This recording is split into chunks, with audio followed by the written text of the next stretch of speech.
To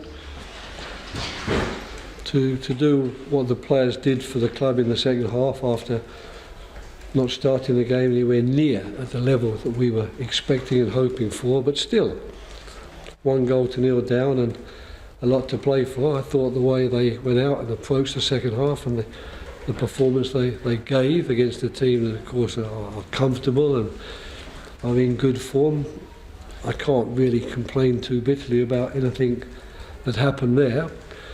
And that's why the 95th minute goal, which cost us yet another home defeat, was hard to take. Is it even more hard to take because you had that huge chance at the other end and could have won? Yeah, absolutely. I mean, I thought the crowd were very good today. I thought that, they were quiet in the first half, and rightly so, because we didn't give them anything to excite them.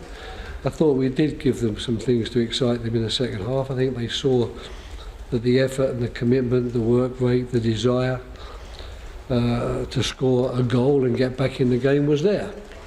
So when we did it and then continued to push on in the search for that winning goal and get so close to it, I thought the fans were really 100% behind us, and we managed to lift them. So unfortunately that last minute goal, it's only cost us 1 point, we can say. The second goal winner that we hoped we got didn't go in because it was missed, and had we drawn 1-1 we'd have got 1 point from the game. But it's just the way you lose it, as you rightly say, after coming so close to winning it, to actually lose it with the last action of the game, the free kick and the header. That was hard to take. You said the first half performance wasn't anywhere near what you'd have liked. Is that extra frustrating that it was only the second half that was? But that, as John rightly said, that's what football is. Unfortunately, you prepare the game and you dream of the performance and you visualise the performance, but it's not always the performance you get. And unfortunately today, we really needed each and every player right from the very first minute to be at the top of his game.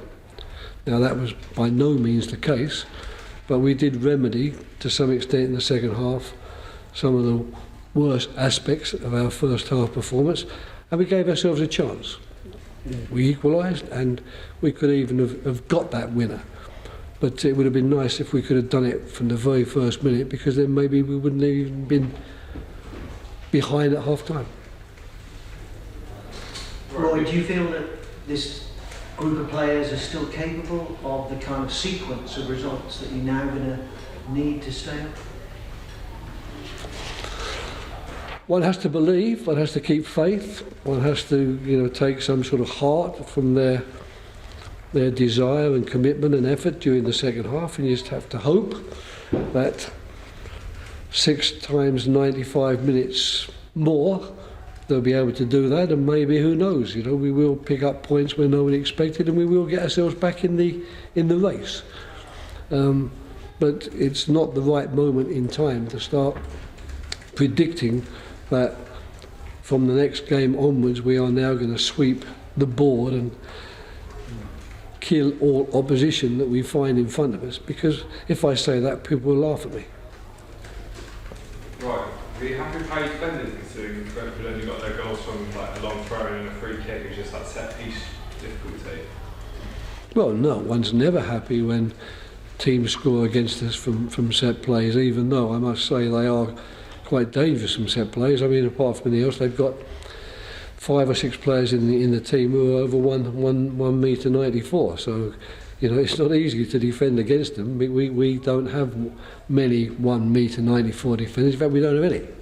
So it was never going to be easy, especially with the delivery that Eriksson has with his feet from free kicks and corners, and of course the enormous amount of long throws that they are able to get. But I would just give you one statistic. I think that in terms of free kicks and corner kicks, we clearly had more than they did, which would suggest we limited them to not having that many, because we certainly had more and we looked quite dangerous ourselves.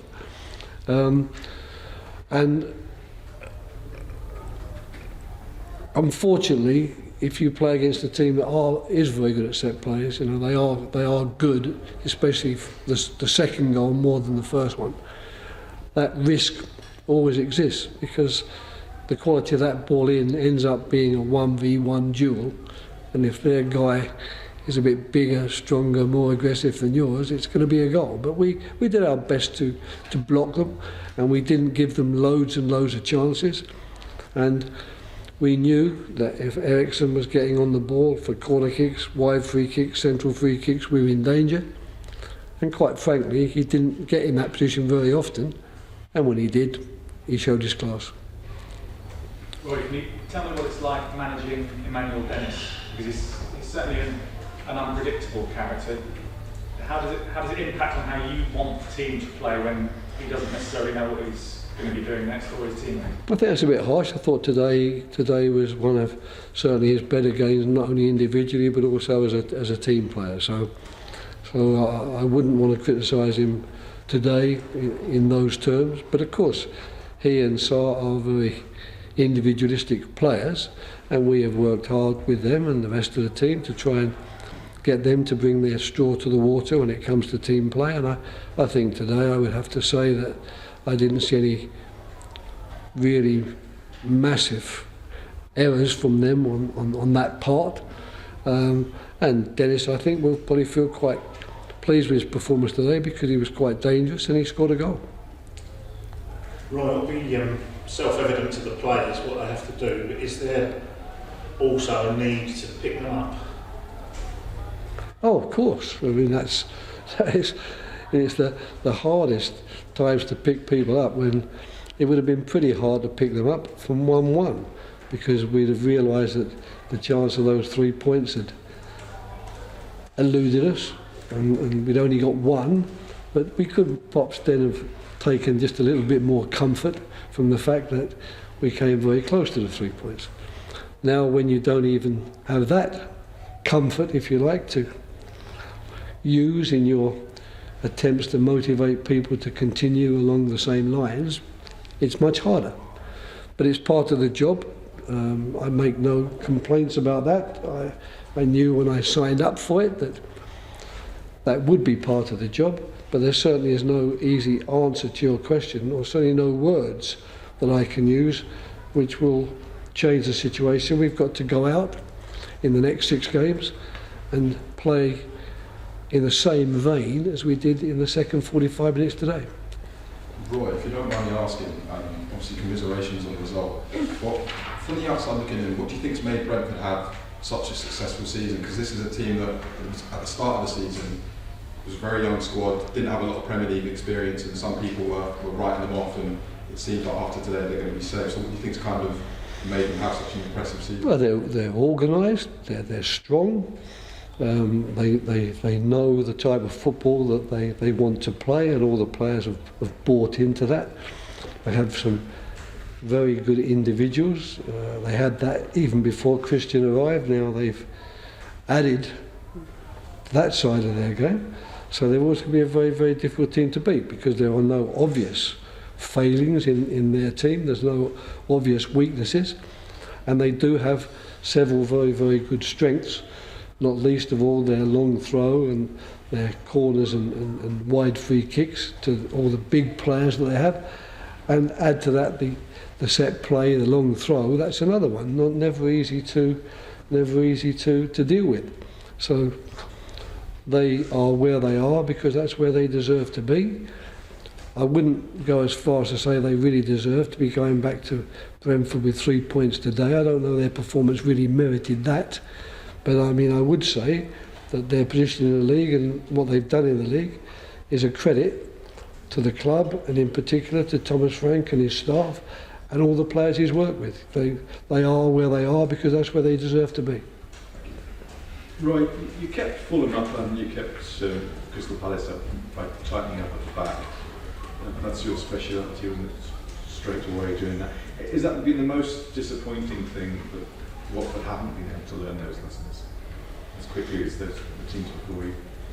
Well, I mean, two things. I mean, first of all, what we did at Fulham and what we did at Crystal Palace was a lot more than tightening up at the back, and my speciality, every coach's speciality should be to be able to organise a team to make certain they defend compactly and pressurise the ball properly and deal with defensive situations.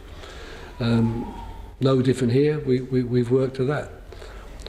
I don't think we are conceding many goal chances.